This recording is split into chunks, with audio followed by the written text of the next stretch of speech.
Welcome in to Remedial Adventuring 401, a new real play TTRPG podcast. I'm Adam Souza, and I will be your guide through this fantastical journey as your DM. Prepare for an epic tale with 6 adventurers, each bearing the weight of their past failures from their original parties. Now thrown together in the Remedial class, they're on a quest for redemption and their elusive adventuring license in the captivating realm of Alorium. So, gather around the virtual table, wield your dice, and brace for a tale of second chances, daring escapades, and the pursuit of greatness amidst setbacks. Welcome to Remedial Adventuring 401, where new legends emerge from failure.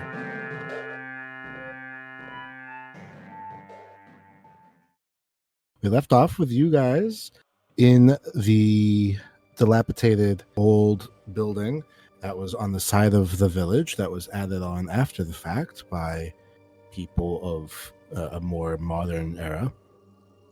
But regardless, it's still abandoned and dilapidated.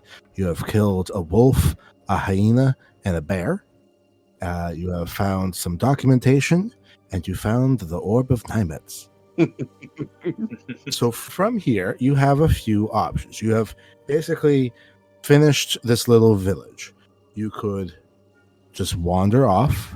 You could go towards the crash where the airship crashed into the mountains. You could go north towards something that was mentioned in one of the books. You could also go north, but just go in the direction of the next possible country, which was the original destination of the airship. Or you could turn around and start heading back. All of these things are valid options. It's really up to you. You the world is your oyster. You have many different options and no constraints. So it's up to the group of what you guys really want. That's scary because the last time we had those options, we stared at the floorboards for hours on end. I want to start a civilization on the ashes of this one. No, I'm just kidding. Yeah, screw the rest of the storyline. We're going to stay and live here. We're living here. We're playing the long game. We're going to build nation building here. I'm curious about the crash site and if we might find anything in the rubble that might illuminate. I don't know. Like there were people on that ship that I was wondering about. I hadn't thought about that, and I think that's as good an idea as any. Right. Hollybrook just realized her good clothes and shoes were on the ship, so she'd be all in favor of trying to get her clothes back. You know, while we did have our little fun, it would be nice to make sure that, help some survivors, at least, if there are any. 3 days later. Well, God helps those who help themselves. Pull yourself up by your own bootstraps. Okay, let's go there. Sorry, go ahead. Oh, I said let's go there to the crash site. All right. It sounds like you guys are in unison of going to the crash site. You know pretty much where that is. So you backtrack down the path that you originally took to get to the village. You bypass the broken armoire in the forest that you saw with an axe in it. And as you continue down, the trees that lie in the path becomes more and more sparse as the altitude starts to go upwards. You find yourselves eventually in foothills. In the foothills, what I would like from each of you to make a group check is just a survival check to see how easily you can go through or up these hills. Okay, I would not expect Hollybrook to have that decent of a survival. Hey, 16. Whoa. 25. But you have +8? She survived yeah. that. Oh, okay. Yeah, good point.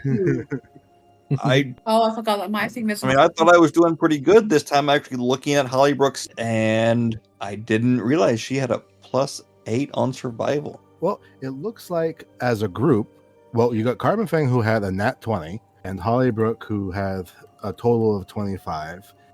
The two of them are basically carrying, not literally, but basically carrying the team with everybody above a 15 except for Myrtle. But that's enough.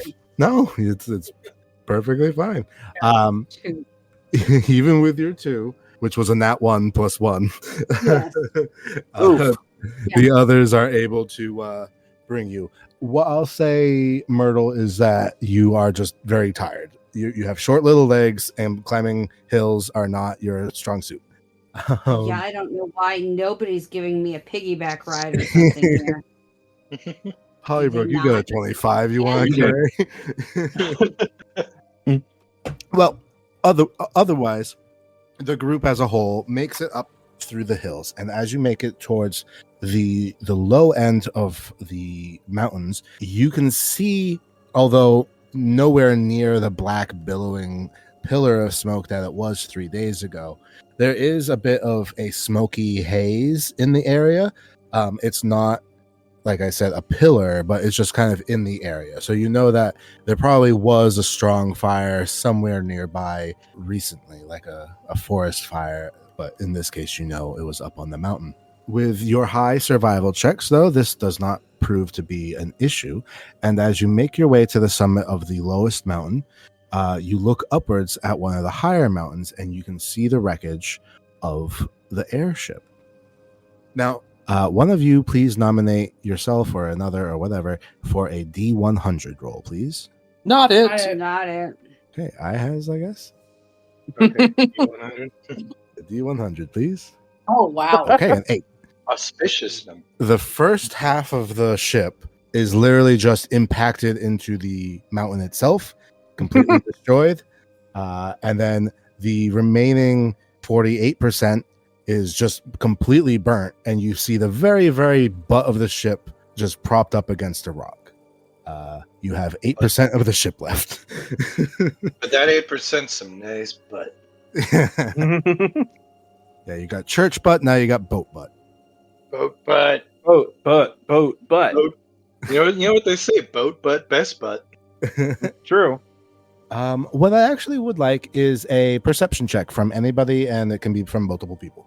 Mine's Okay. never- I'll say Hollybrook will do a perception because she's not real happy that she just realized all of her clothes are probably gone. Well, I got a 7. All right, well, you see a destroyed ship. Whoa. I think Hollybrook got a 14. Okay. I got 16. I got a 19. Okay. Hey. Carbon Fang and Myrtle, as you look upwards, you cover like your eyes to block it from the sun. Carbon Fang, you see that there are still people around. You see small figures in the area kind of moving some of the wreckage around. But Myrtle, as you look around, you see little arcane circles appearing in the air, and then they become like apertures, and a portal opens, and someone will come out of the portal approaching this area.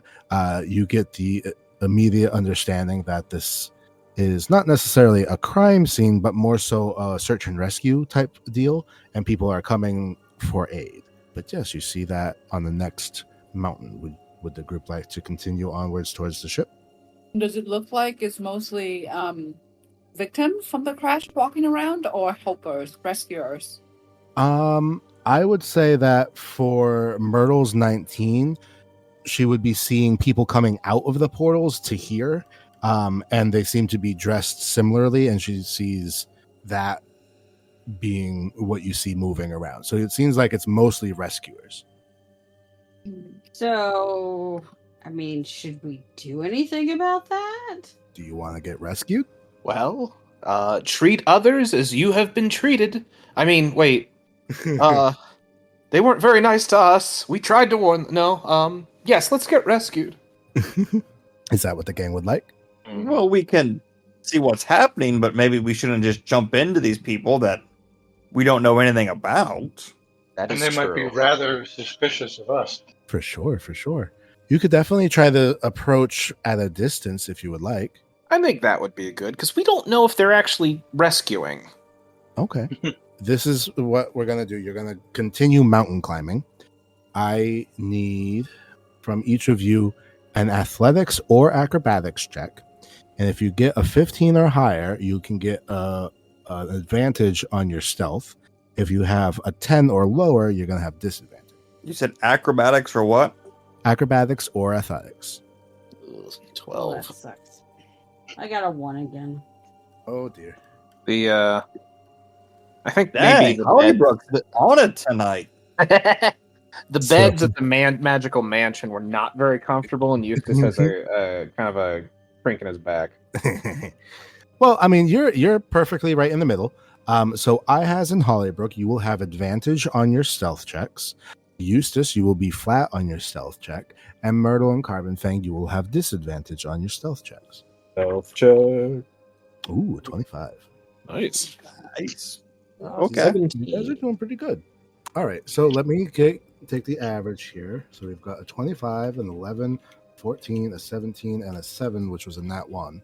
So that's a 14.8, which is actually pretty good. So I'm going to round that to a 15. You're not immediately seen. You find yourselves behind a ridge of rock where you're maybe 100 feet from the edge of the, like, where the butt of the boat is.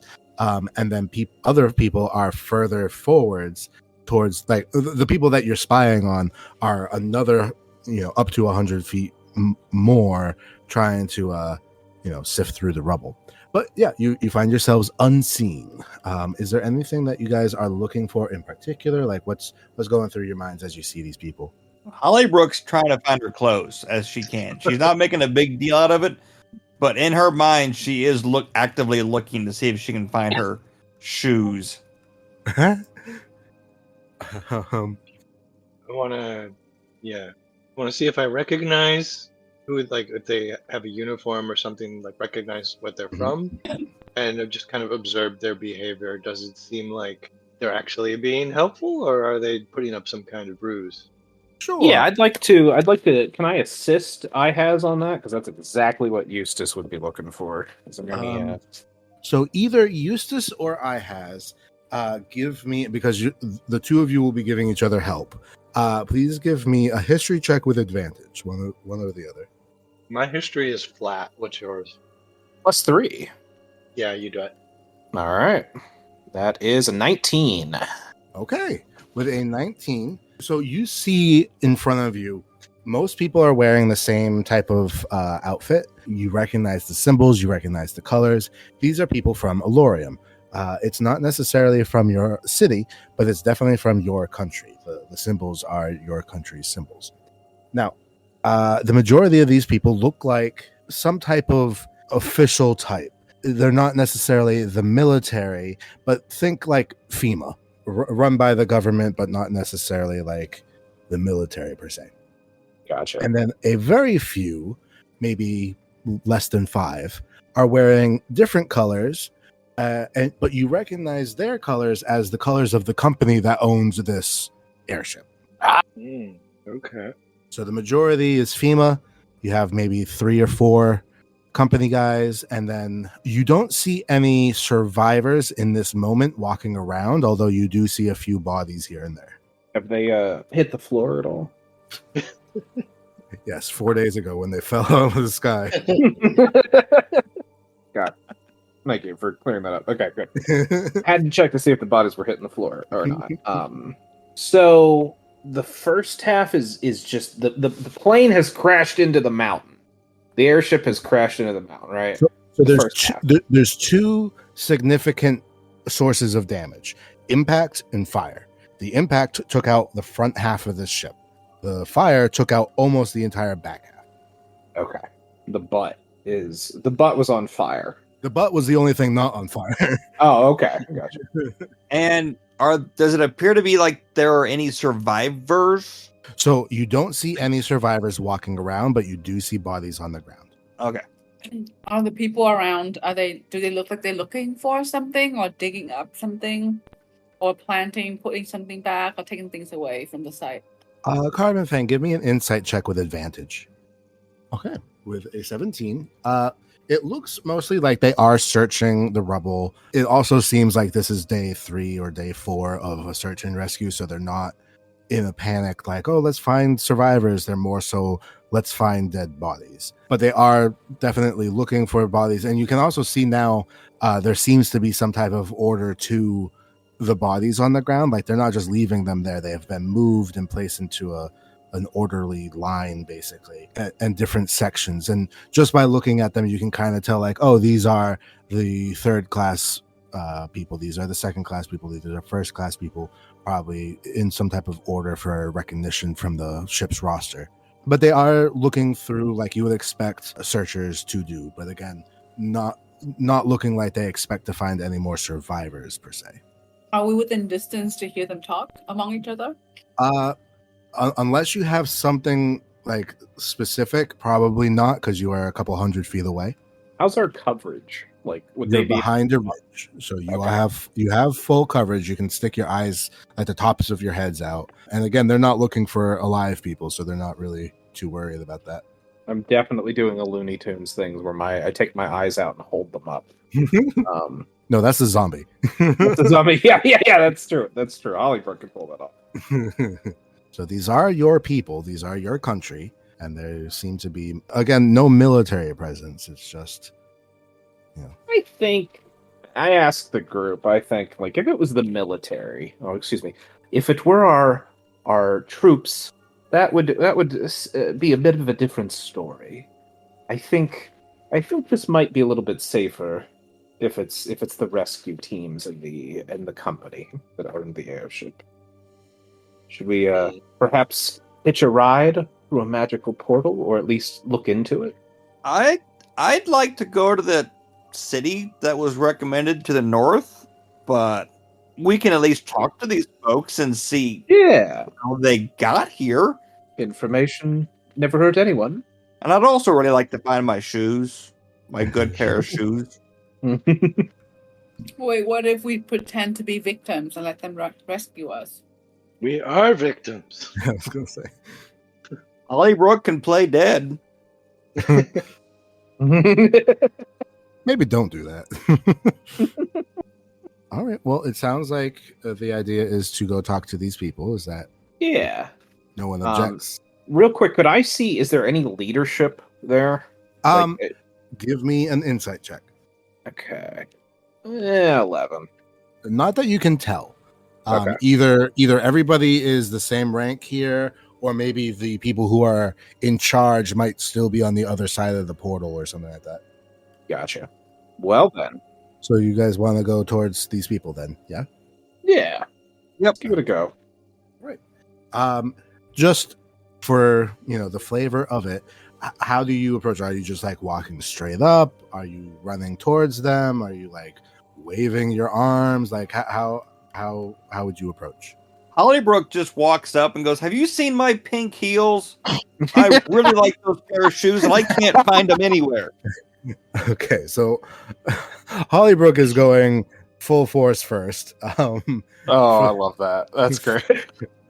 For the others behind her. An undead Karen, like mad. There's been a massacre. There's been a plane crash. All these people died. Where is my luggage? This is unacceptable. This is my worst day ever. Those were my favorite pair of shoes. But what about me? So you do have some distance to cross, but you can definitely go ahead.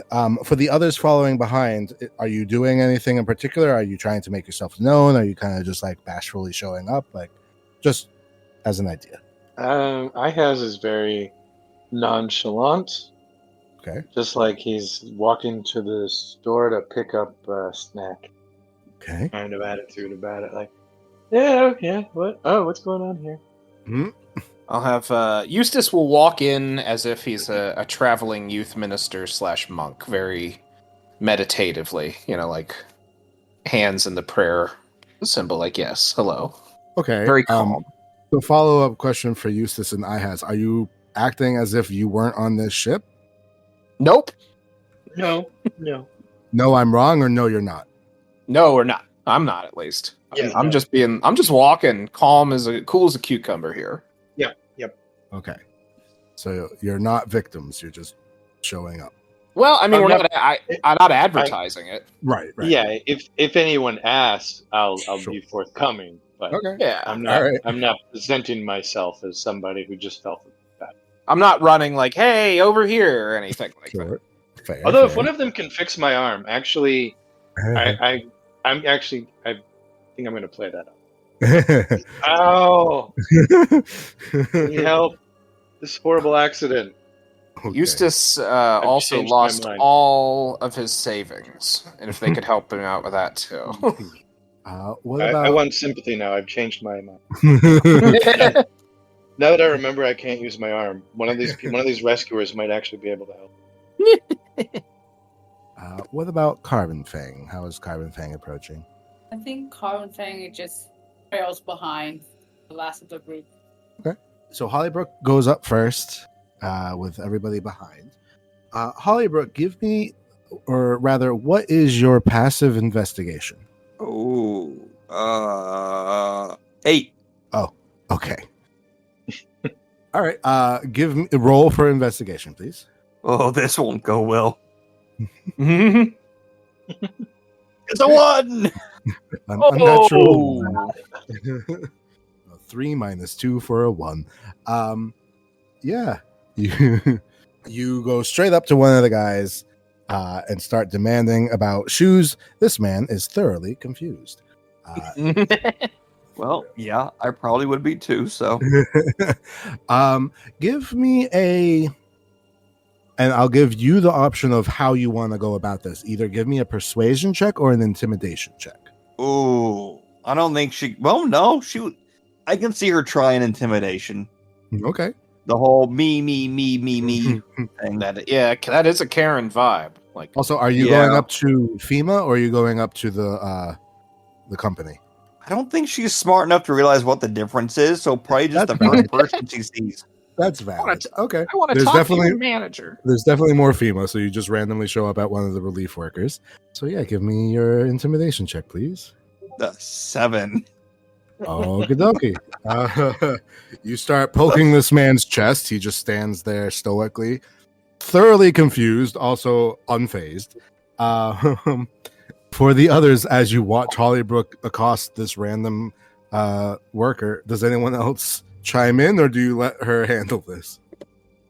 I think she's on her own on this one. She's got it covered.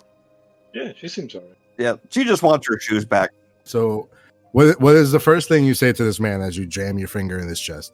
I am looking for my favorite pair of shoes. Have you seen them? Oh. This man like looks around and he says, "Ma'am, this is a disaster zone." But it's less of like a Karen move of just and more of just a complete oblivious. I world get that. about her. Yes.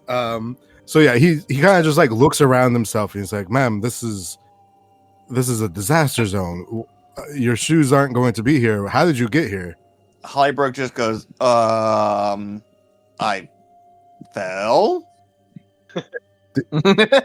Did you fall out of the ship? I just fell. I give a thumbs She's up. kind of realizing that she's like, maybe I shouldn't answer some questions here. He's, But why would It's that- your shoes be on the ship? he's like immediately like giving you a once over. He makes a medicine check and gets an 18. You're at full health, right? Because I think you had Yes, we all had a rest. And yeah. So he's like looking you over. He's like, "You don't seem to have a concussion." Actually, you know what? Please give me a deception check.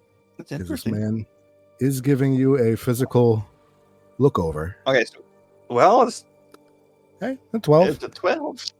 He's gonna make a perception check, and he got a nat 20. He like stumbles back. He's like, "What the hell?" And he like is definitely aware of your undeadness. So I just look at him and go, yes, I'm undead, but still, where are my shoes? I don't know what I just rolled by accident. So Oh, there's your 20 of a deception check you could have gotten. Too late. I mean, his nat 20 still would have beat you. So, Yeah. All right, he's about to turn around and run. I don't know if you or any of your friends wish to intercede or let him run. Hollybrook's just gonna let him run. She kind of realized that maybe she overstepped it, even though she wants her shoes, but she's like, crap, maybe this was not the right move on my part. Okie dokie. He books it and starts yelling for the others. Others, what are you guys doing? I give Hollybrook a thumbs up and a nod. Like, you did great. Like, right on. Nailed it. I think we're all just shocked. It's gonna stand there and wait for you to see that. Okay. All right, you guys watch as that original man goes towards the others, and a small crew of maybe 6 or 7 of them start heading back with a not quite a run, but kind of like a brisk jog. And they're all coming towards you. How do you respond? Why is it shocking that there's an undead? Is that not a thing in this world? Well, there's 2 issues with that. One, they all hate the god of the undead. And 2, no, it's not common. Yep. Okay. Good points. All excellent points. But we're officially sanctioned.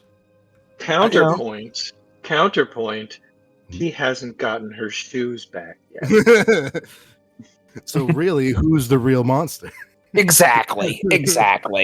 Plus, it was just rude. I'll say it.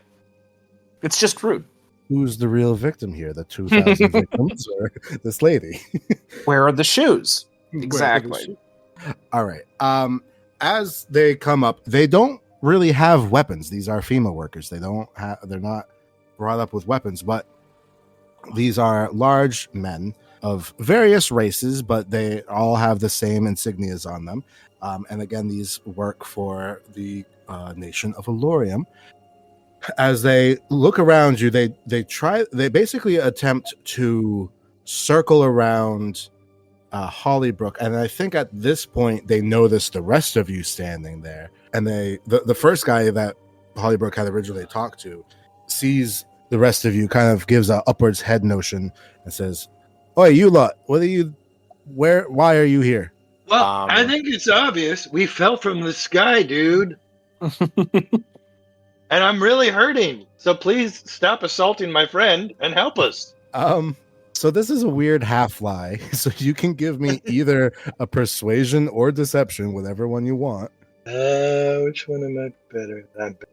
Okay, with a deception of 18. So one of them, not that man, but another one of them jogs over to you to take care of your arm. And that first person he makes a hand motion at the others. So the other remaining 5 of them surround Hollybrook, but they don't do anything. He walks over towards Ihaz. He says, "You fell out of the sky. Where have you been the last 4 days? We've been looking for people." We fell before it crashed. We've been lost out in some abandoned village. Oh, well, it was smart of you to come back here. Boy, he switched his attitude. Um, I'm outraged. Oh, you're victims. Oh, very, very smart and crafty. Good for you. He leaves Ihaz and goes towards the others. So it's Carbon Fang, Eustace, Cassandra, and Myrtle. Going towards, I guess, Carbon Fang said that she was behind, and Myrtle said she was behind. So he's going to go to Eustace first and says, "And you? Is that the same story?" Yes, hello. I'm Eustace. These are my compatriots. We are part of the adventuring school of Aloria. And you're in adventuring school. We're in adventuring school, yes, and we were on a class trip, sort of. Anyhow, yes, we jumped and survived, and we landed in an abandoned village that had all kinds of strange and wondrous magical things. How can you help us? Specifically, my friend, that his arm is injured. Leaf over there will take care of your friend's arm. I'm more interested in why you guys were on this. Who is Leaf? The man next to your friend that's helping him. And what ability does he have to help? Is he qualified for this? Well, to give it, who is? Would you like him to not help? This is quite the attitude for people for rescuing us, survivors of a plane crash, and it looks like the only ones. And this is how you treat us? You're I'm hoping you're the last 4. The last 4? Yes, that is us. Yes, well, hopefully this is the rest of them. We're trying to find bodies. I'm glad we don't have to find yours. Well, wow, really quite the bedside manner. Quite a ticker-tape parade for the survivors of the giant plane crash. Can someone with 2 functional arms, Mac, Reverend Karen? I can't reach his head. You just give his butt a smack. Nothing. It's just like, oh shucks, like ooh, you know. So yes, this is how you treat survivors. Please give him medical attention. He's getting medical attention right Do now. it. I'm not the one doing it. I'm here for you. Leaf has your friend. Ihaz is just glaring at him while this guy feels up his arm. Eustace says, and where are her shoes? What is this about shoes? I don't understand. He has very particular needs. Eustace is genuinely like, this was such an easy pitch for this guy to be like, oh my god, who are you? You're safe. He's just offended at the breach of protocol. Like, he's exhausted. He's been out here for 4 days moving rubble. we were exhausted, even though we slept in a mansion. Slept in a mansion. We had a feast. This had a psychological toll.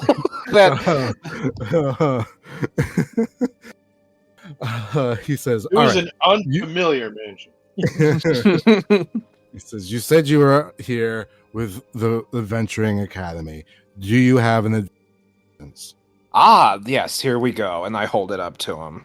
Right. So he looks at the adventuring license. Give me either an insight or a perception check. I will go for a you know what? I'm going to go for an insight. They're the same. And that is a 4. Okay. He scans it with his eyes and then hands it back to you. And he says, all right, I'm going to make some calls. You guys can take any treatment you need, or we're going to bring you home, okay?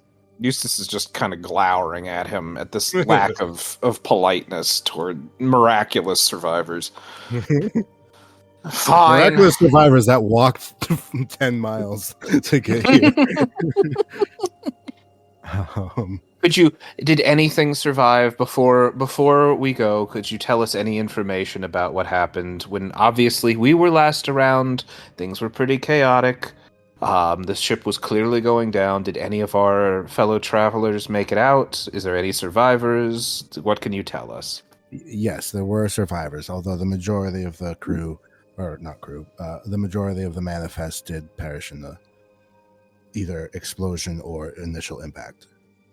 Eustace does a micro prayer for them and then gets back to dressing down this guy.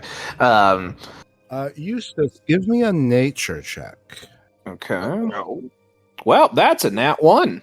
Okay. Wow, throwing rocks tonight. You are on a mountain. Oh no. It's just, anytime you say something broad like that, like you get the implications. Like, did he not notice that like there's a mudslide about to happen? Yeah, like we're actually in the back of a giant turtle, is what I'm thinking. Yeah, you didn't realize it's actually a volcano, and it's yeah, exactly. There's lava everywhere. But what was it that you were asking at the end? Or saying at the end? Oh, just if there were, there was any survivors. Trying to remember. He said yes, but most of them died, and then I think there was something else at the end that you said. Oh, well, it's already gone now. So whatever it was, it got lost in the nat 1. I thought that Eustace said something along the lines of things were suspicious right before, and looks like it was about to crash to the person. That was the last that was said. Oh, it was chaotic. Because it was obvious the ship was going down. Yeah. A micro prayer. Yeah. So he mentions he's going to go make some calls, and he turns around to leave. As he passes by the 5 people surrounding Hollybrook, he makes a hand motion, and they break ranks. And 3 of the 5 go towards the remaining 3 of you, Carbon Fang, Eustace, and Myrtle. Oh, and the 4th one comes over for Cassandra. And the one person basically starts talking to Hollybrook.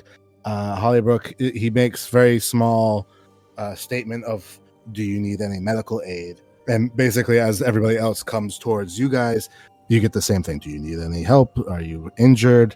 Yes, I'm missing 2 HP. I'm already dead. I'm fine. Hollybrook, give me an insight check. But who is standing close to Hollybrook? Right now, just one person. There was a lot of. Right now, just one man. 6, 5. I don't remember. A bunch of people left you. Oh, 4 people left you, and there's 1 man standing next to you offering you aid. But even as he offers you aid, there's a distinct disdain from this man for you specifically. Not the same type of disdain that Eustace got, but a very personal dislike. But being professional, he is offering assistance.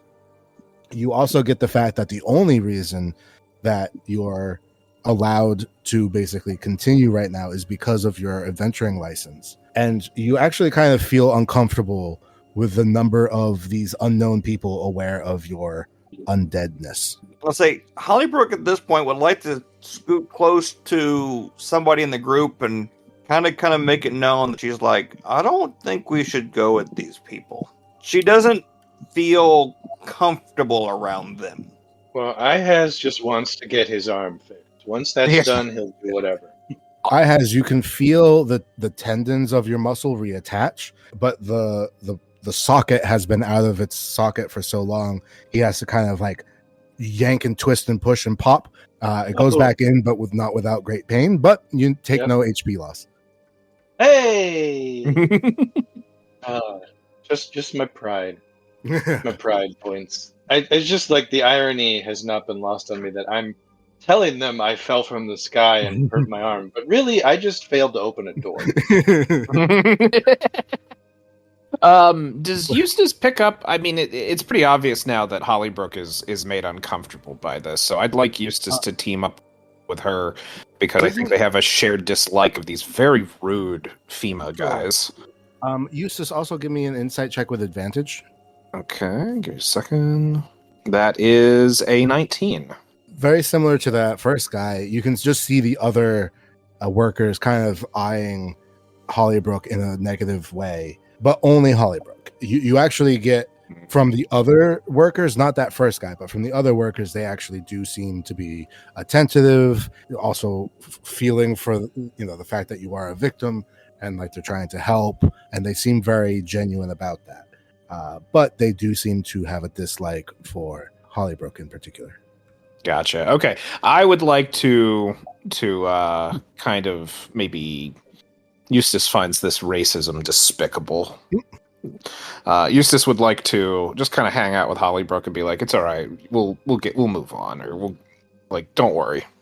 We'll deal with these thugs, these rude people that volunteer to rescue people and sort through bodies."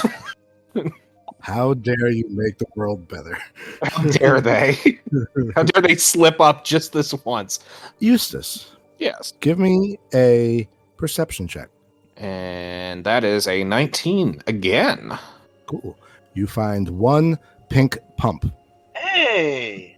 Hey! I was like, is this yours? Hey, yay, there's one.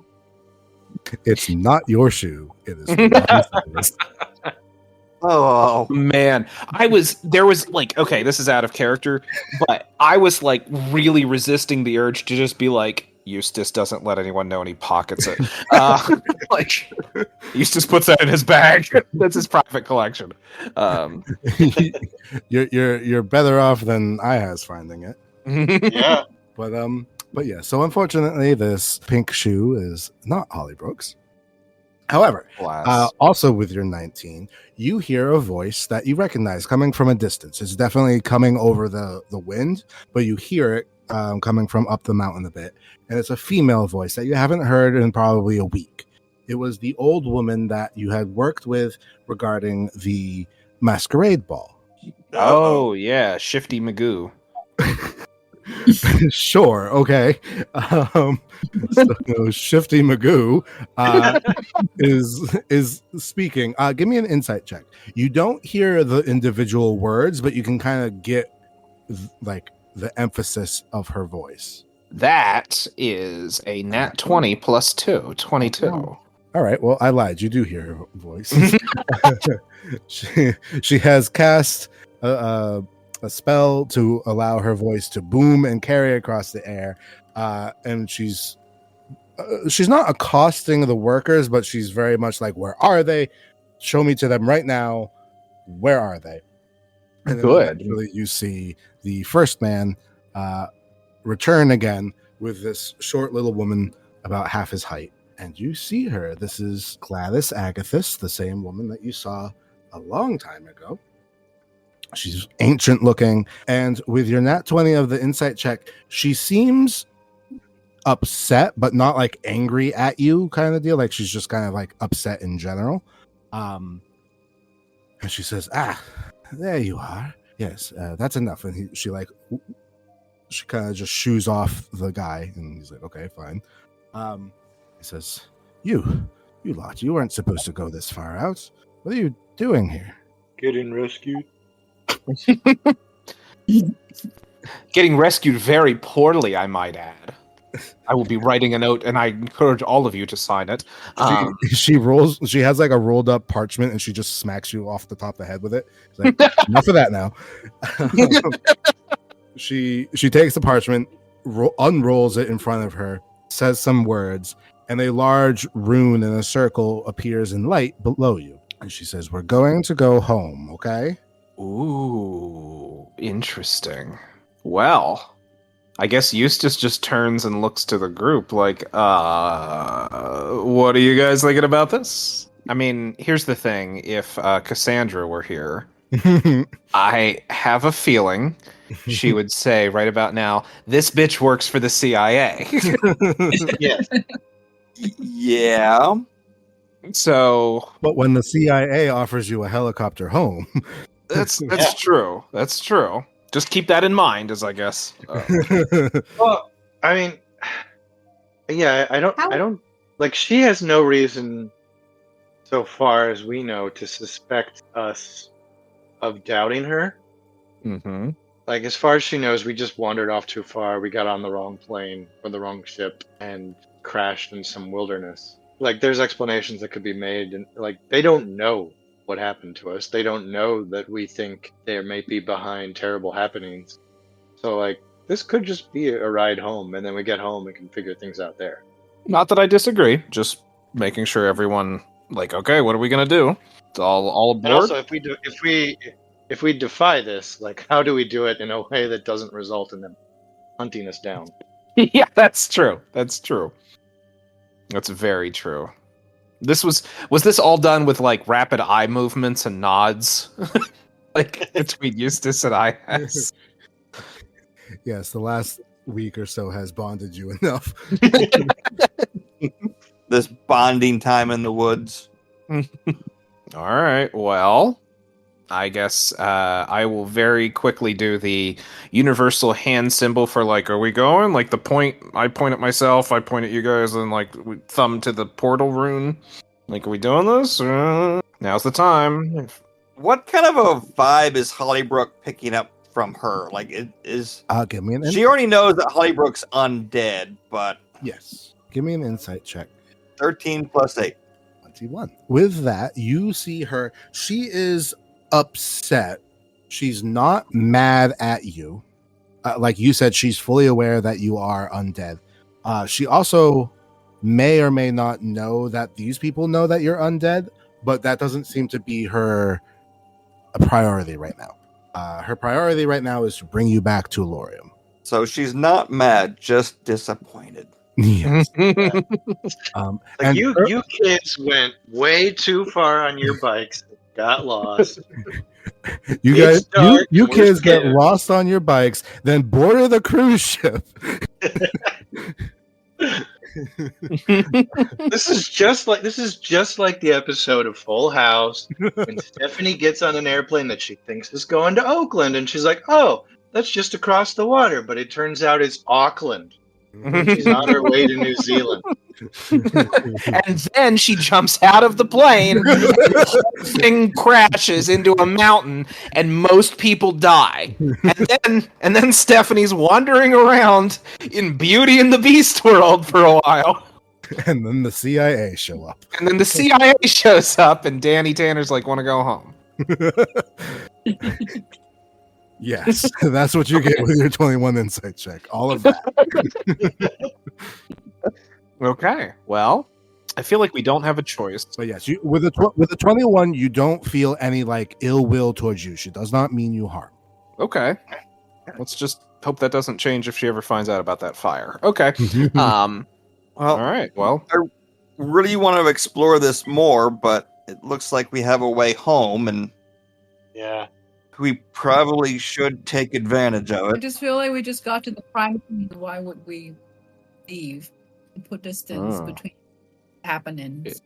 As like, why would we leave without getting anything or checking anything? Or we're back in Alorium. Is it just which is where we departed, right? Correct. Yeah. Well, we could offer to stick around and help with the rescue for a bit before we head Ooh, I like that. Also, look for our stuff if there's anything. All right. So you guys want to offer your services to assist? Yes. All right. Can pivot to like, can this be a quest to help Out the of- survivors? And for Ihaz, he's gonna play it up as like, out of immense gratitude for fixing my arm, I want to rescue the rescuers. All right. As a group, please give me persuasion checks. IHAS can have advantage. Me, please. That's an 11. 8. With oh my god. Okay. Yep. I'd say I'm glad I gave you advantage, but no. All right, let me do a little bit of math. All right, that's almost a 16, and no one got a nat 1 or a nat 20, right? Nope. All right, Not that I know of. all right, with a 16, she crosses her arms. She says, "It is good of you to do community service, even if it's not your community.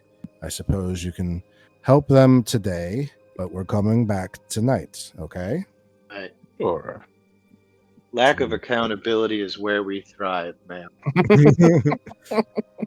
So she's like, okay, yeah, sure. You watch, she shuts the scroll, the runes go away, and she walks over, basically just parallel to the ship itself, upwards, but doesn't do anything. She also mentions to the FEMA workers that you will be assisting as part of the Adventuring Academy. Yeah, how you like me now, Leaf? Like Leaf was not your issue. Leaf was just helping IHAS.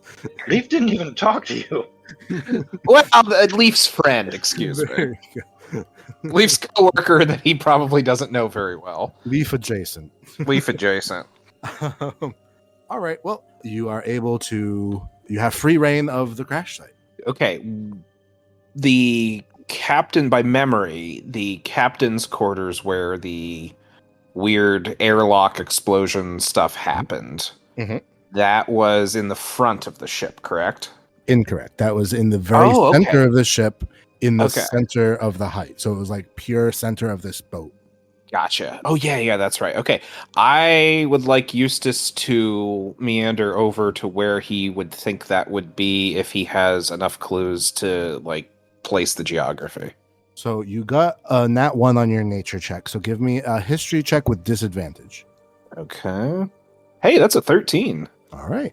You go to the vague area that, judging by the rear of the ship, which is physically intact, you go to where you think the center of the ship would have been. And you can kind of tell the difference between the burnt half and the smashed half, and you're like right on the line. You're kind of straddling that line. As you go in that direction, what are the others focused on? I think I'm going to meander around the rescuers and try to see if I can catch any gossips among the fellow rescuers. Okay. IHAS is gonna help Eustace out. Okay. I have with Eustace. What about Myrtle and Hollybrook? Hollybrook's trying to stay low and under the radar since the folks working there aren't a fan of her and she's getting bad vibes from them. Okay. What I would like from Hollybrook then is a stealth check to kind of like hide in plain sight. Hey, a dirty 20. All right. Yeah, you do so. You somehow have like a hood now. So you're kind of off to the side. While that's happening, what about Myrtle? I don't want to go too far because I don't want to be overlooked or forgotten. Okay. Well, you are currently close to the rear of the ship, which is still intact. Would you like to look at that area? Sure. So Myrtle's going towards the rear. Ihaz and Eustace are going towards the center, and Carbon Fang is going towards the workers. I'm going to say that Cassandra is going towards the workers, but she herself is more interested in Gladys, and she's going to try to spy on Gladys a bit. She'll give a stealth check. Okay, 16, so she is being stealthy, and she's going to perceive Gladys. Okay, an 8 plus 3, an 11. All right, we'll come back to that. Carbon Fang, you were going to go listen in to the workers. Are you like talking to them, or are you kind of just listening in on their conversations? I think I listen in on the conversations first to identify who to talk to. Okay, give me a perception check. Okay, they're not very talkative. Give me an insight check, please. Okay, they're not very talkative, but there is one guy that has like a literal star on his chest, and you're like, that guy is important. Is there an area where people seem to be like taking a break or like lunching together? Yeah, actually. So Gladys is in one portion. She's actually got like a cup or like a tea kettle that's kind of just floating next to her, and she pours out a hot cup of tea. And some of the workers are taking a break, but again, aren't too talkative. But yes, there is like a section off to the side. I wonder if I should talk to them. Yeah, sure. If you would like to go and speak to one another, do you want to talk to the workers, or do you want to talk to Gladys, or do you want to talk to the workers out of the earshot of Gladys? Like, how would you like to do that? Who's Gladys again? Is it the person who came up, who approached us first? The old woman. Oh, okay. What I'd call her, Scroogey Magoo, Squinty Magoo, Sketchy Magoo. Sketchy, yes. So I'm sorry, Carbon Fang. What did you say? And we trust this person, right? I can't answer that for you. Sketchy Magoo?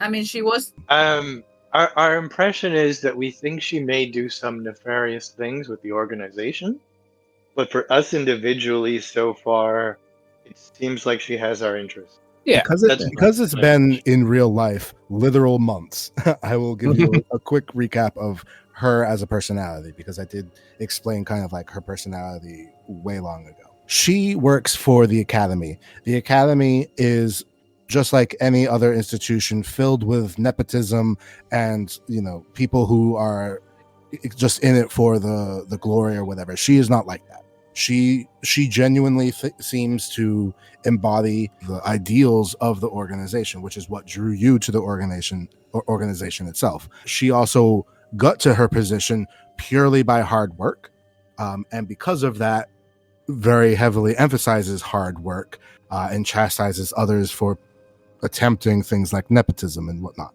That being said, she is part of this academy, which is part of the industry that you have found to be highly corrupt. Whether that corruption extends to her or not, you do not have any indication. She was involved with the masquerade ball, which of course had some weird sketchy stuff to it, but again, you don't know if she's connected to it or not. But in the interactions that you've had with her, which has been at the academy itself, at the ball, and once or twice just around town, they've been wholly positive. Well, I'll come up and ask her if she knows what happened, what caused the crash of the trip. Okay, so you're gonna talk to her. So as you go to her and you ask her, she says, from what I heard, there was some type of mechanical failure or some type of issue with the propulsion system of the boat. And as it began to list, it became unsalvageable for its flight path and unfortunately crashed into the mountains here. It appears that the damage had already caused a fire, which, although the impact did take only half the boat, the fire took the other half. Me rolling an 8 took the other half.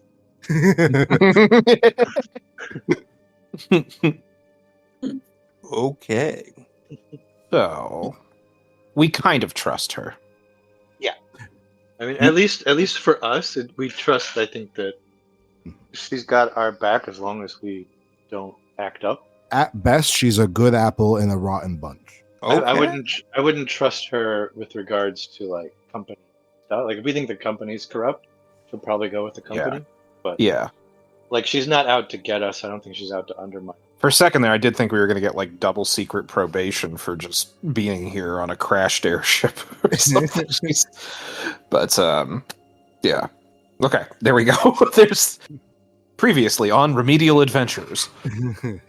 All right. So Carbon Fang had talked to Gladys.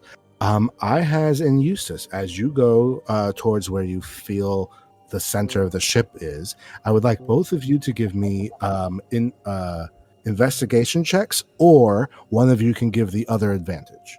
I got a +4 to investigation. What do you got? My investigation is 0, so I'll give you advantage. Huzzah! Okay, and hey, 22. You definitely find a few objects, or not so much objects, but structures in the wreckage that you recognize. You recognize the steering wheel that he had, not like a car steering wheel, but much more like a ship's steering wheel, as well as the full force ahead or whatever, that type of lever thing. Fully destroyed. You also, you know what? Give me a nature check with advantage since you got a high investigation. Okay. Just doing double duty to undo that terrible nature check from earlier. Okay, with an 18, you also find on the ground the dissolved door. That film is still here because it's still metal. It's just a film. So that's in this location. So you're like 100% sure this is where the captain's, or not the captain's, but the command center was. However, looking around, you don't see any bodies or people. So either A, the bodies were moved, or B, they survived and were removed. Okay, gotcha. All right, well, using that as a sort of, I guess I don't see any like particular clues or anything else there, right? Like, because this is pretty burned. Like, if this where it was happening, right? It's not impossible to find something here, but it'd be highly unlikely. If you would like to make an investigation check to actively search, you may do so. Yeah, I'll do that, I guess. So while Eustace starts shifting around in the ash, do you do anything? Oh boy. I look around as well, try to help out. Okay. But yeah. You can also give me an investigation check, please. All right. With a 15, give me please an Arcana check. Nope. All right. Well, all right. So with a single digit, unfortunately, you might have found something, but you don't know the significance of it, so you just go past it anyways. As you go around, though, the one thing you do find is the chair that was pushed up against the door, and it's like mangled or whatever, and you just remember the chair, and it's in the right location and everything, so it's like, oh, this is probably that chair. What that significance might be, you don't know, but it's there. Found the chair. How's the lumbar support? Very bad. It's mangled. It's burned and mangled. Hey, free chair. All right. Well, as the two of you, so Eustace is just digging around in ash. He's not getting anything. I has found a couple of things, but of dubious significance. Going back to the rear of the ship, we have Myrtle looking around in what's left. This is the back end of the ship. Now, in a normal ocean-faring ship, the rear of the ship would have the propeller and the directional, but this, of course, does not because it was flying. And you know what? I would actually like for you to also give me a nature check, please. And okay, with a 10. Yeah, the only thing that a 10 gives you is that you remember that the boat was propelled primarily by two, not propellers, but kind of like, they look almost like a Dyson fan, where it's like an oval where the center is hollow, and they were on sticks on either side of the ship, and that's what propelled and steered the ship. And as you look around, you do see some wreckage and you see some burnt parts, but those two things are just completely missing from this wreckage. whether it was removed already or lost before it crashed or lost after it crashed. Either way, those two things are not here. And they were large objects. Like, these were not just little things on the side of the ship. So you would have seen them amongst the rubble. Yeah, those shouldn't be missing. Like, we should see pieces or something, right? You would expect. Or is anybody from the group close by? Unfortunately, not right now. Well, maybe Hollybrook. Well, I think I should share that thought with somebody. Jet fuel can't melt magical propulsion fins. Just saying. Yeah, I didn't think so. Something CIA. So Hollybrook, as Myrtle comes over towards you, points that out. It becomes obvious to you as well. Hollybrook, you can also give me a nature check, please. Okay. Oh, this won't be well. Okay, a 6. You point it out, and you're like, okay, if you say so.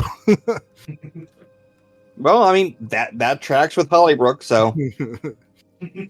Hollybrook is smart enough to realize that you probably should go tell the rest of the group that these big obvious things you're talking about aren't there. So with that, you look around, you can see Cassandra and Carbon Fang off to the side near where the workers are, and you see Ihaz and Eustace literally in the center of this rubble, kind of just sifting around. I'm gonna go tell Ihaz. Okay. You go towards Ihaz, who is with Eustace. Ihaz and Eustace, you're not really finding anything in the rubble of significance, but you see Myrtle approaching. Hello, Myrtle. Hello. You know those big propulsion things? They're not here. What'd you do with them? What? Oh, I didn't do anything with them. Where'd they go? No clue. Eustace and Ihaz, as this is pointed out to you, you can both give me nature checks. Okay. If you both get sub 10, I'm going to be sad. Could happen. It's happening. Yeah. Okay, we got a 2. And we got a 19! Hey. Boo, boo, boo! Someone had to. So Ihaz, very similar to Hollybrook, is like, okay, if you say so. And Eustace, so you notice the same thing. And as you look around, you also think, okay, if this structure crashed into the mountain, there would be a secondary, basically a zone of where those runes would have also crashed into it. And you don't see that. So either A, they stayed upwards on this whole trip, or B, they were not on the ship as they actually crashed into the ship. Whoa! With that, give me an arcane check with arcana check with advantage. Woohoo! 17. Okay, with a 17. One thing that you noticed is that, wait, did you know this? Some of you noticed. Were you on the deck? No, everybody was on the deck at the end, so yes. Yeah. The one thing that you noticed was that the one propeller that was on the side of where the ship was listing downwards towards was sparking. It was like sparking with arcane magic. It wasn't in flames per se, but it was not doing what you would expect. Because magic doesn't do that. Like, magic is not electric. It doesn't spark.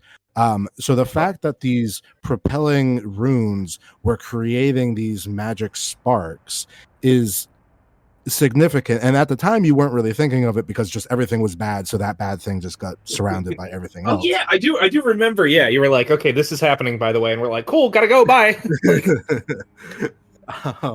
boom coming. But with a 17 Arcana in the post of this, you think about it and you said that is significant.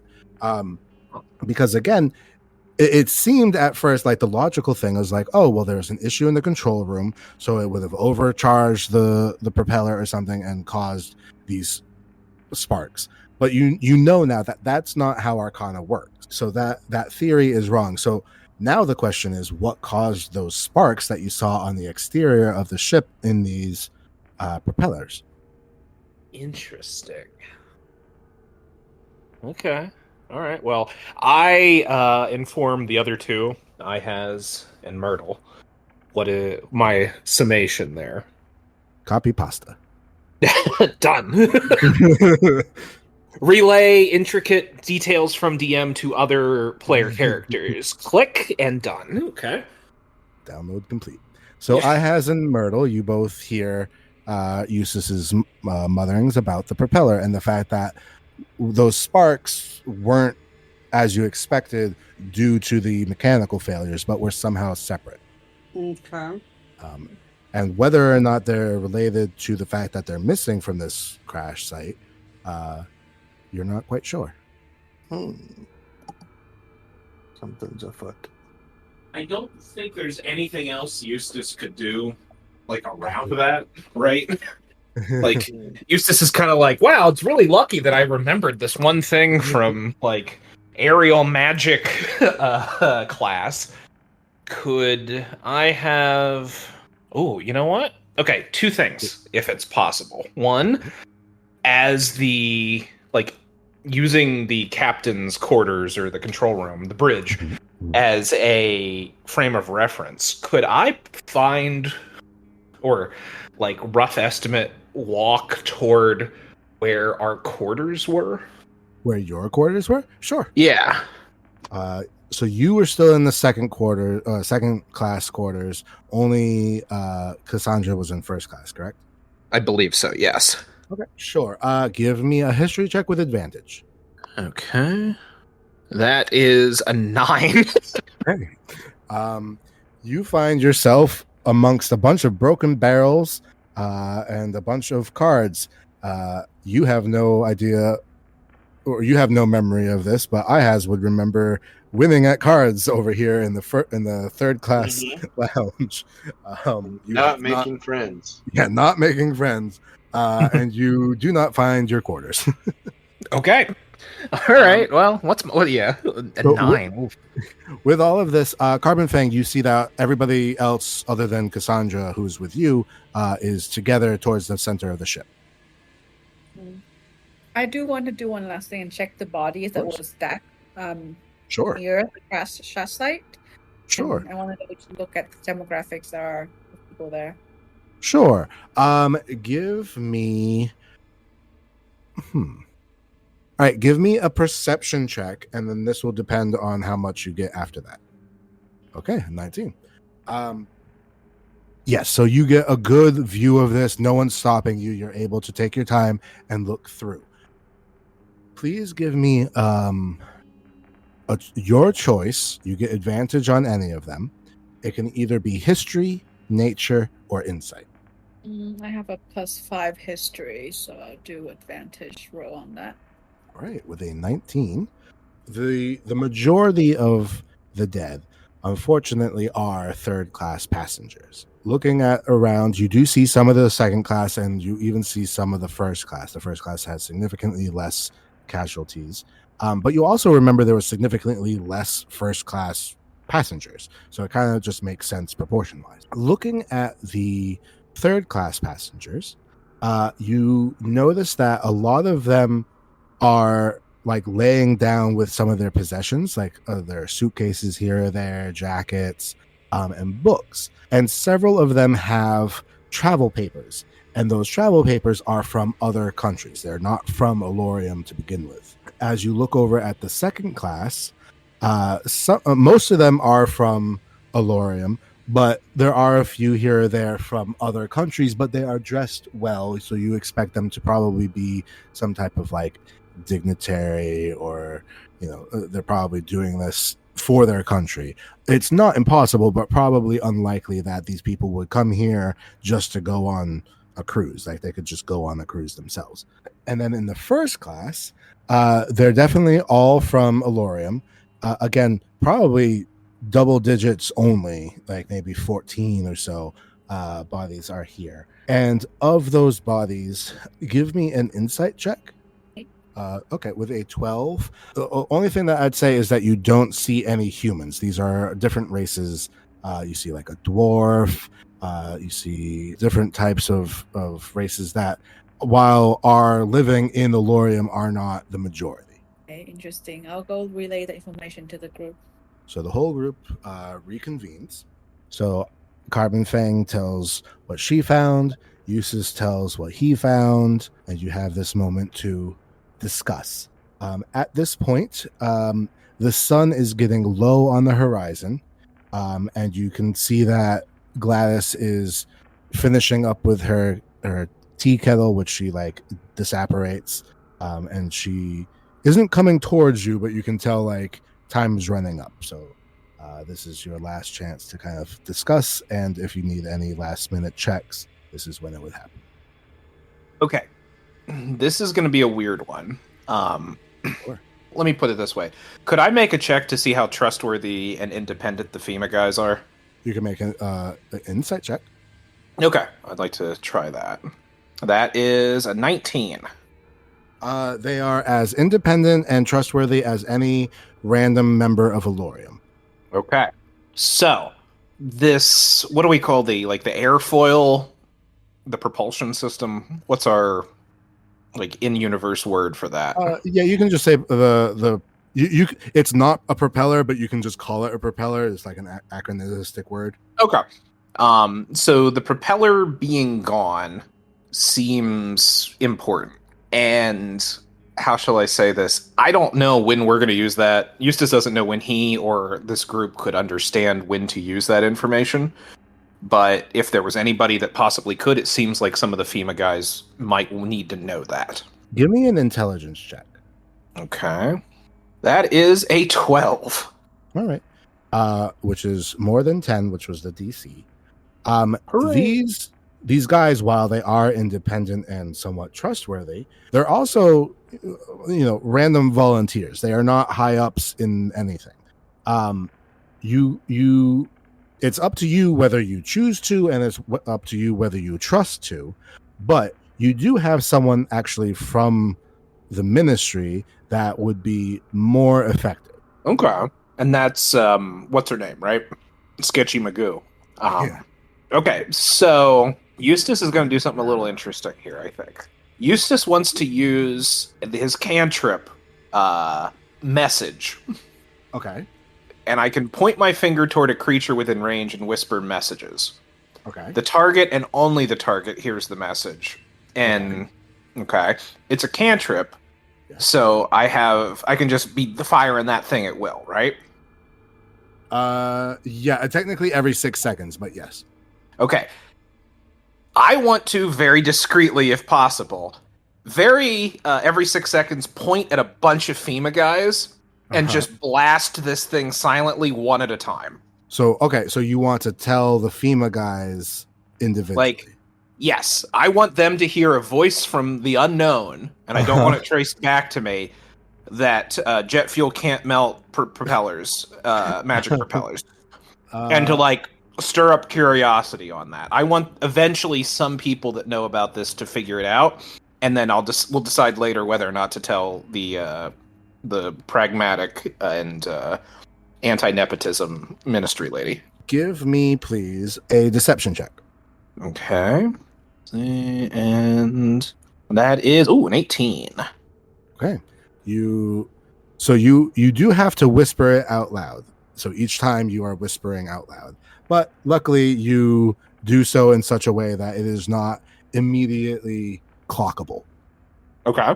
It's not impossible to see, but it's not obvious. So as you do so, the other thing too is it is your voice, and you did yell at some of these workers, but luckily your whispering voice is not the same as your yelling voice, so they don't remember it was you. Okay, perfect. All right, so you embed this thought of that in everybody's head. Hooray! I just incepted FEMA with a conspiracy theory. Yeah. Okay. All right. Okay. The other thing I need though is a persuasion check, but because it is coming out of nowhere, give it to me with disadvantage. Okay. And that is a 6. That is a nat 1. Yep. You hear one of the FEMA workers in the background like, "Fuck you, conspiracy theorists!" and just looks off the sky. Nice. You have successfully said that to people, whether they do anything with it in life. I'm not sure. All right. At this point, she is standing up and moseying her way towards you guys. She's in no rush. Is there anything you, as a group, want to do before she comes over? Can Hollybrook make a check to see if she found her shoes? Sure. Give me an investigation with advantage. Oh, with advantage? Because you're so damn obsessed with your shoes. That's good because investigation's a -2. Yeah, but what if you nat 20'd on this? Well, I don't think I did. I got a 1 and a 5. Well, that's a -2 on those. So okay, you got a 1 and a 5 because Eustace got a 1 and a 5. No, I think I just got a 1 and a 5. At least it rolled on my end. All right. Well, with a 1 and a 5, you're 5 minus 2 for a 3. You unfortunately do not find your shoes. It was worth a shot, I guess. Don't worry, they'll come back later in the campaign as the big bad. You abandoned us! You abandoned us! As a short little lady comes over, she's escorted by one of the not female workers, but one of the company. And he has a small box in his hands. He hands the box over to Gladys, who puts it under her arm. And she pulls out the rolled up piece of parchment. She says, all right, are you guys ready to go home now? It's getting dark. Yeah. Did you find any bodies since you wanted to help so bad? We didn't find anybody. Well, they're all dead. Well, that would be a body. Yes. All right. So she opens up the scroll and the rune circle glows underneath you. It is a 15-foot radius, so the group of you can easily fit together. She says, is everybody here? Yep. Yeah. Yeah. All right. I want to play, but I can't. I gotta leave. She says some words. The runes glow bright. And after a blinding flash, you find yourselves on the streets of Alorium, right outside the ministry building. You are basically in the center of 2 rounded staircases that lead towards the main building. And you see each other, and you see Gladys. The scroll in her hands disintegrates, and she wipes her hands clean, and she turns to the group of you, and she says, well, welcome back. And she turns to Hollybrook, and she says, this is for you from the company. She hands you a small box. Hollybrook takes it cautiously. It has a lid on top. As you slide open the lid, you see 2 pairs of shoes.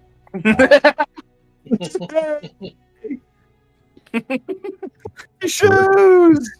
So with a 19, one of the workers found your shoes. 5-star review on Yelp.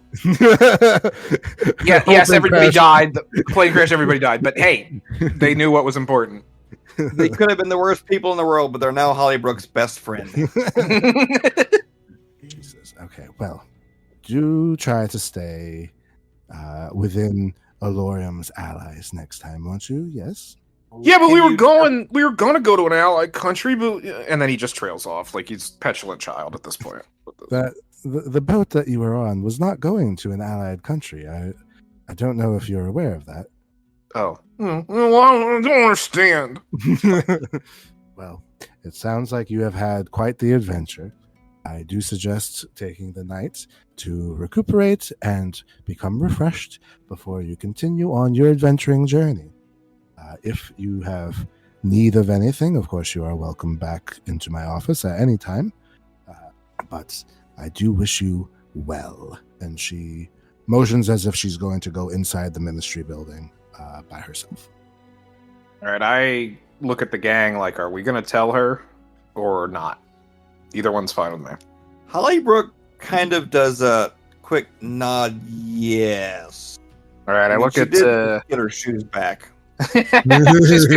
she's feeling generous. All right, I look at Carbon Fang, and I look at Ihaz and Myrtle, and Ghost Cassandra if she hasn't been like retconned out temporarily. Cassandra just with her hands writes out CIA. So on one hand, I put up one finger for yes. On the other hand, for no. And I'm just dropping pregnant pauses all over the place. What's Ihaz and Carbon Fang thinking? If only I had like a dice I could roll to make the decision. Oh, we haven't seen the dice in use in a while, have we? Not Last session you did. last session, yeah. It's every other session. Yeah. I got a 3. What's that? Well, it's a D6. I got a 3. So Okay. It's a no. No. Does Carbon Fang have an opinion on this? Tied right now. Can I do a roll? If you would like to do a roll, would you like to make an insight check or an intelligence check, or what would you like to do? I can make another insight check. Sure, give me another insight check. That's better. 23. Okay. You think to yourself about everything that's happened. You don't think that she was behind the crashing, and you think that telling her would not be a bad thing. Let's ask her about it. Sure. I vote for telling her about the crash. There you All right. Because Okay. that was stressful. go.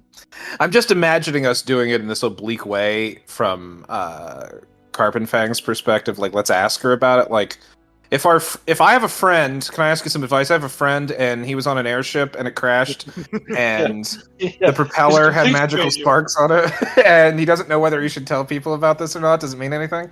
All right, so the ultimate choice is to go and talk to her about this, correct? Yep. All right. Before we do that, do you omit anything? I would. I mean, we tried to prevent it. Yeah. I'm not really worried. Yeah, I don't think there's anything that would be considered that would tip her off to anything or make us potential just- marks. Focus on the crash itself, not why we got on the ship. Sure. Yes. or Yes. anything. Basically, Yeah. the last day and what you saw. Yes. and everything after that. Yes. Absolutely. That's perfectly valid. What I would like from all six of you is persuasion checks with advantage. Boom. 24. Oh, Grandma, I gotta tell you something. you guys are doing very good. Ooh, 26. and that 20 from Myrtle. All There were right. terrorists, and there was a chair, and I don't know what to do, and it happened so fast. There was a film, and the door dissolved. 18. All right. With the lowest of the six being a 16 and the highest being a 26 off of a nat 20. Hell yeah. She quietly listens to all of you explain all the details that you have found. Myrtle explains the sabotage in the control room. A few of you describe what you saw out on the ship. Eustace explains what was inside the ship's command center, which had the unconscious captain, as well as some of the bodies having been taken over by some type of charm, as well as necrosis. Do you mention the person that disapparated, the person who teleported out of there? Yeah. Okay, so you mentioned that. And then once you returned, you mentioned as well the fact that the propellers, for lack of a better term, are completely missing. She nods along as each of you speaks. For the most part, she doesn't show any emotion. She doesn't have any tells, but she seems to be taking everything very seriously. The news does not seem it does not seem unsurprising. Like this is news to her. Choose one of you to give me an insight check. Who's got the most? I'm negative. Somehow Hollybrook has a +8, but the rolls haven't been great so far. They've been all Law over of the place. averages. Law of averages. Yeah. I got a +2, Yeah. so Hey, you I have wanna do +3. whoever wants to go. If it's All right. Hollybrook, I just guess tell me Holly- what you roll. 18. Okay. hey. Was it 18 plus 8 or was it a 10 plus 8? It's a 10 + 8. Okay, that's good enough. You watch her. You grew up in a very rich family. These people that you've lived with for a long time, of course, they have emotions just like everybody else, but a lot of that is saving face, so you don't really show it. But you've learned to see the smallest bit of emotion, and the more and more you tell her the more angry she's getting, and she's doing like that quiet seethe. She's again not angry at any of you. She's angry at the story. She was definitely not aware of it. And the more you tell her, the more she's putting together, and she's starting to piece some type of a story together, and she is not happy with it. Again, not unhappy with you, actually is incredibly thankful that you are telling her.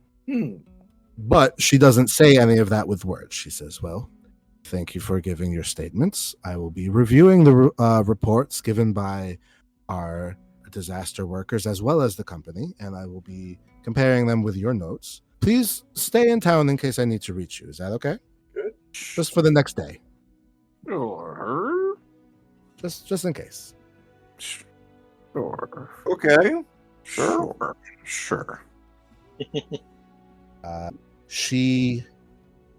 I'm also gonna just retrofit it that you had gone to her office to tell her this, like you didn't tell it to her out on the street. And she says, if you don't mind, until we get some further details, please don't tell random people on the streets about this. This may cause undue distress. Oh, sure. I definitely won't tell random people, that's for sure. In addition to that, she goes into one of the drawers of her desk and pulls out a small pad of paper, and she pulls out 6 slips that she hands to each of you, and she says, as a welcome back present, please take these. It's 1 free night at the hotel that I know you have frequented. And yes, she has basically paid for your night's sleep at the hotel. Thank you for telling me this. I will be in touch soon. Okay. Thank you. She nods. I can't wait for a nice warm bath.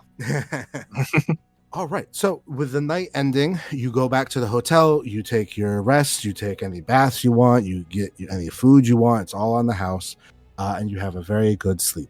None of you took... Holly Brooke puts on her shoes and walks around first before bed. None of you took any damage, and I don't think any of you cast any spells. So you don't have to do anything, but you do get the equivalent of a long rest.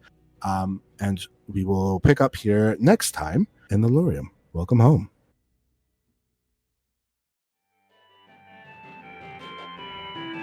Thank you for listening to Remedial Adventuring. The intro-outro song is Thinking Doc by Anachronite, and our various ambient tracks are by Bardify.